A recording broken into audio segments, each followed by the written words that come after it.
Okay, so it's still the same day. You'll probably see this after Railfang Live on Sunday because I don't think I'll have. You might see this one if I have to go to the bathroom or something for the live during the live stream. I might upload this while I'm in Walmart doing that. I don't know when you'll see this. It might be next week. But this is a first operations video with the new locomotive. I did not have it up here when I did the first video that I filmed today, showing the behind the scenes. When I found out that I was going to have actually have a train coming down to the layout, to the actual modeled portion of the JMRI operations, I decided I'll go down and get it because I've done so many operations with the NYSW 4024, which I was going to use, which is right there, and I've done a lot of operations with the CN. And I've done some videos with I think I've done some videos with the B&O being showed around with the sound cuts out on that when it hits the switch. So we have the NNW 926. On my layout, it's actually the Buffalo and Pittsburgh 926. It just hasn't been relettered yet. We'll get to that at some point. But we have a train here. And the video where I unboxed it and I showed and I talked about how it doesn't have a shutdown sequence on the decoder. Well, Robert from the Flying Crow said it was F5. Well, that is not the case for at least with Tsunami 2, at least the one of this locomotive. F5 is lighting effect 1. It does not do anything with the prime mover. I pressed it several times. It just comes up F5. It doesn't do anything. So so I was messing around. I looked through and I saw F26 is our engine RPM notch up, and engine F27 is engine RPM notch down.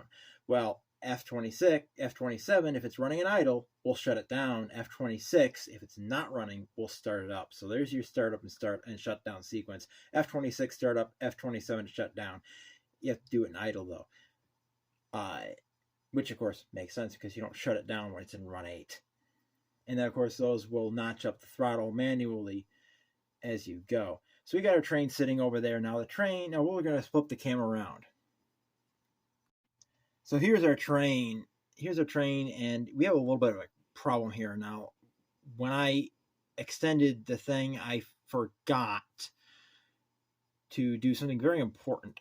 This train should not work Caledonia, and it did. And in this switch list, it did. So we're just going to keep the switch list as it is. First switch list, getting cars back on the layout. So we're just going to keep it as it is. It set out ATSF 120648 at Caledonia. I'll have to fix that later. So, otherwise, it picked up that car plus Santa Fe 128903 and CB&Q 15016. Now, the previous video, those cars went down to Salamanca and then they came back.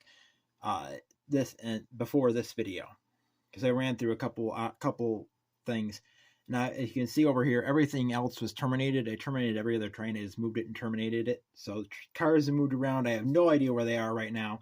I'm not worrying about it until I get everything. I'll put everything together and get in one place, and then I'll go through the car list in JMRI and say, okay, this car's here, this car's here, this car's here, and I'll do the sticky notes when I can get a pen, because I cannot find my pen. I don't know where my upstairs pen went.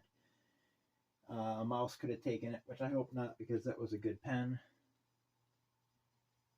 But anyway.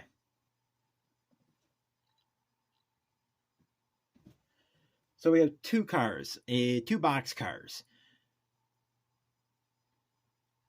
They went through Genesee Junction, Scottsville, Mumford. They dropped off the one box car in Caledonia, so they have still have two cars. It's 88 feet, 50 tons. Goes through Leroy Pavilion, Wyoming, then arrives in Warsaw. And those two cars are going to the freight depot. You have no cars going to the elevator factory. So let's move you over to the train.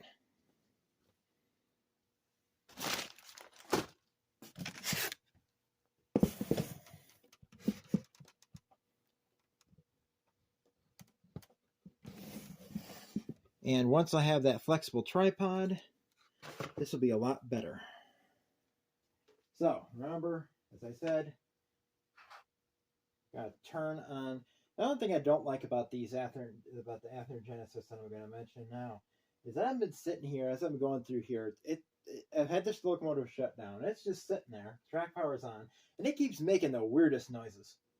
It keeps making the brake application and release sounds and all that other stuff. So I eventually muted it, and that one sound you just heard was me unmuting it, and then it made, I don't know what sound that was. I think it was an engine hood sound. So we got shift 0, 0, and 6. F0, 0, hold down 6. There we go. You have to hold it down. I have not adjusted the volume on this locomotive yet, so it's going to be a little loud.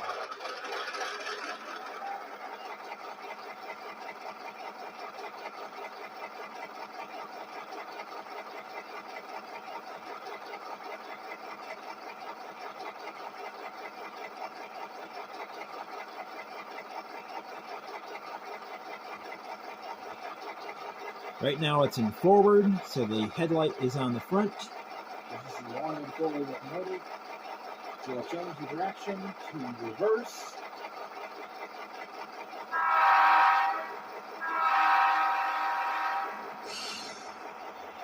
Notch 1, it's moving.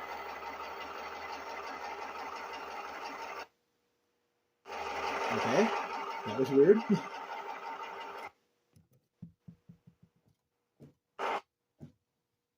I think it's wires. Loose.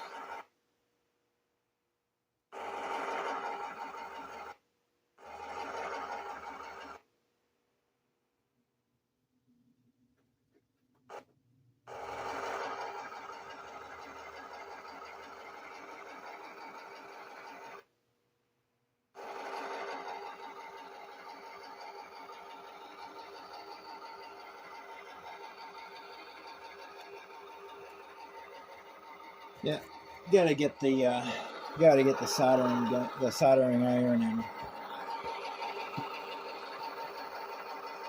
get wires actually soldered to the track.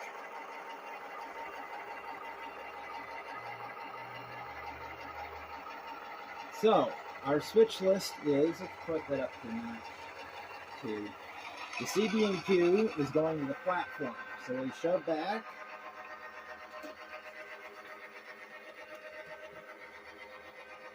Past the elevator factory, and we stop at the switch. Conductor gets off the train, goes to that, line for the platform, double checked, back, 10.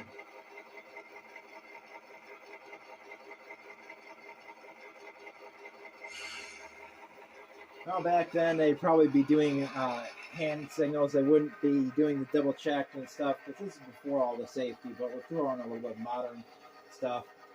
Then he comes back on the CB&Q as it passes. They back up.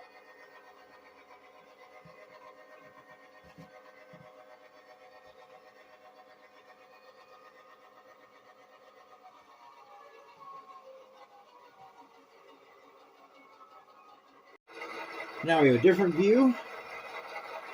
I use my little screwdriver to uncouple CB&Q.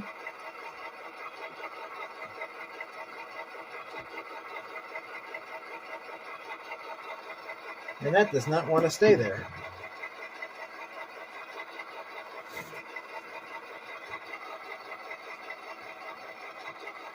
We put a sparky tree in the way. Hold it there.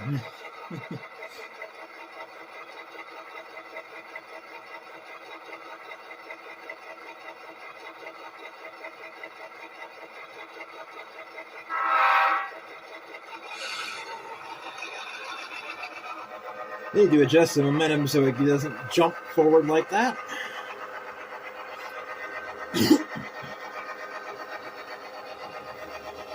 Now we pull out.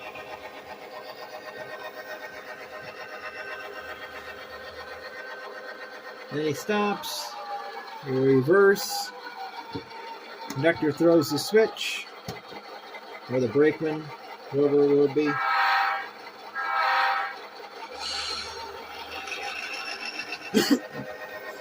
And shove that car into the driveway track.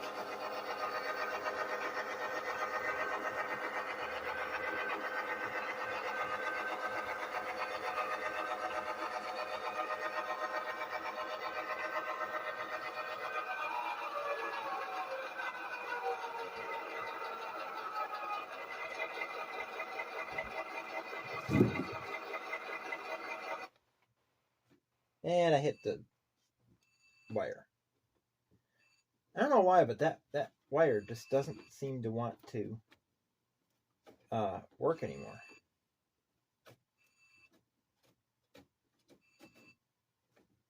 It just doesn't want to.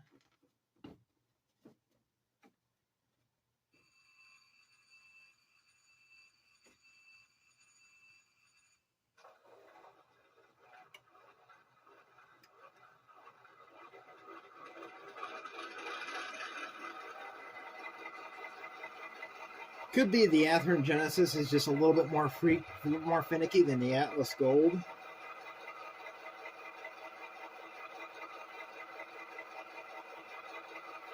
All right. Now the work is done, and they'll be going back to Rochester Light Power.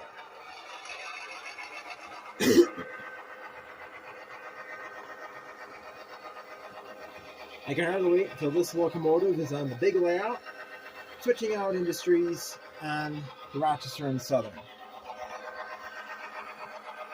And one of these days, I might get the prototype of this, of the B&P 926 on the Buffalo and Pittsburgh.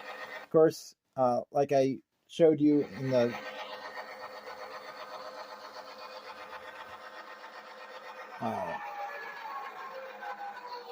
in the mail call video, this locomotive is now chop nose. It's now a -3, and it's now in GWI paint. But this locomotive, along with one of the GP9s, one of the Norfolk and Western GP9s, is usually the power that takes the cars to the Arcade in Attica, and they usually go down there on Thursday morning. I want to try and get them there, and then chase the Arcade in Attica the next day.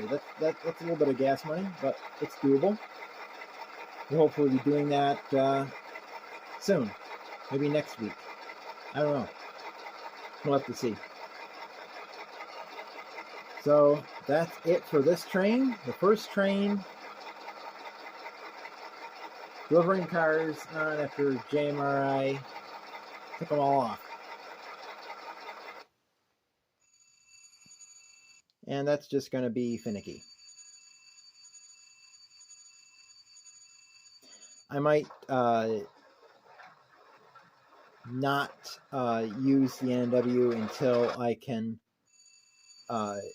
get wiring fixed, because that's just going to be annoying, isn't it? Yeah. Oh well. So from CP Silver Springs, Milepost 368 on Norfolk Southern Cylinder Line, keep on loving trains. Tim out.